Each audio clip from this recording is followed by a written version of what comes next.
Romeo के नाम पौलुस प्रेरित की पत्री 3 अध्याय। सो यहूदी की क्या बड़ाई या खतने का क्या लाभ? हर प्रकार से बहुत कुछ। पहले तो यह कि परमेश्वर के वचन उनको सौंपे गए। यदि कितने विश्वासघाती निकले भी तो क्या हुआ? क्या उनके विश्वासघाती होने से परमेश्वर की सच्चाई व्यर्थ ठहरेगी? कदापि नहीं, वरन परमेश्वर सच्चा और हर एक मनुष्य झूठा ठहरे, जैसा लिखा है कि जिससे तू अपनी बातों में धर्मी ठहरे और न्याय करते समय तू जय पाए। सो यदि हमारा अधर्म परमेश्वर की धार्मिकता ठहरा देता है तो हम क्या कहें? क्या यह है कि परमेश्वर जो क्रोध करता है अन्यायी है? यह तो मैं मनुष्य की रीति पर कहता हूं, कदापि नहीं। नहीं तो परमेश्वर क्यों कर जगत का न्याय करेगा? यदि मेरे झूठ के कारण परमेश्वर की सच्चाई उसकी महिमा के लिए अधिक करके प्रकट हुई, तो फिर क्यों पापी की नाई में दंड के योग्य ठहराया जाता हूं? और हम क्यों बुराई न करें कि भलाई निकले, जब हम पर यही दोष लगाया भी जाता है?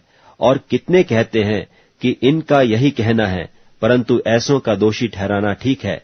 तो फिर क्या हुआ? क्या हम उनसे अच्छे हैं? कभी नहीं, क्योंकि हम यहूदियों और यूनानियों दोनों पर यह दोष लगा चुके हैं कि वे सब के सब पाप के वश में हैं।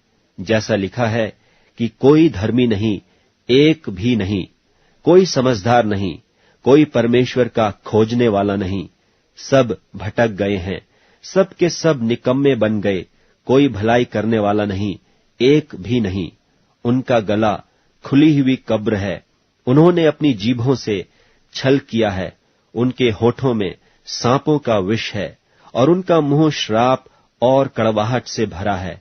उनके पांव लोहू बहाने को फुर्तीले हैं, उनके मार्गों में नाश और क्लेश है।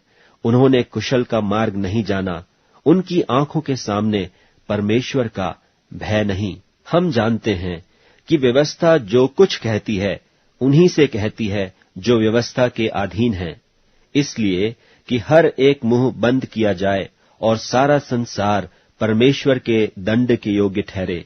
क्योंकि व्यवस्था के कामों से कोई प्राणी उसके सामने धर्मी नहीं ठहरेगा, इसलिए कि व्यवस्था के द्वारा पाप की पहचान होती है। पर अब बिना व्यवस्था परमेश्वर की वह धार्मिकता प्रकट हुई है जिसकी गवाही व्यवस्था और भविष्यद्वक्ता देते हैं, अर्थात परमेश्वर की वह धार्मिकता जो यीशु मसीह पर विश्वास करने से सब विश्वास करने वालों के लिए है, क्योंकि कुछ भेद नहीं, इसलिए कि सबने पाप किया है और परमेश्वर की महिमा से रहित हैं, परंतु उसके अनुग्रह से उस छुटकारे के द्वारा जो मसीह यीशु में है सेत मेत धर्मी ठहराए जाते हैं। उसे परमेश्वर ने उसके लोहू के कारण एक ऐसा प्रायश्चित ठहराया जो विश्वास करने से कार्यकारी होता है, कि जो पाप पहले किए गए और जिनकी परमेश्वर ने अपनी सहनशीलता से आनाकानी की, उनके विषय में वह अपनी धार्मिकता प्रकट करे। वरन इसी समय उसकी धार्मिकता प्रकट हो कि जिससे वह आप ही धर्मी ठहरे और जो यीशु पर विश्वास करे उसका भी धर्मी ठहराने वाला हो। तो घमंड करना कहाँ रहा? उसकी तो जगह ही नहीं। कौन सी व्यवस्था के कारण से? क्या कर्मों की व्यवस्था से? नहीं, वरन विश्वास की व्यवस्था के कारण। इसलिए हम इस परिणाम पर पहुंचते हैं कि मनुष्य व्यवस्था के कामों के बिना विश्वास के द्वारा धर्मी ठहरता है। क्या परमेश्वर केवल यहूदियों ही का है? क्या अन्य जातियों का नहीं? हाँ, अन्य जातियों का भी है, क्योंकि एक ही परमेश्वर है जो खतना वालों को विश्वास से और खतना रहितों को भी विश्वास के द्वारा धर्मी ठहराएगा। तो क्या हम व्यवस्था को विश्वास के द्वारा व्यर्थ ठहराते हैं? कदापि नहीं, वरन व्यवस्था को स्थिर करते हैं।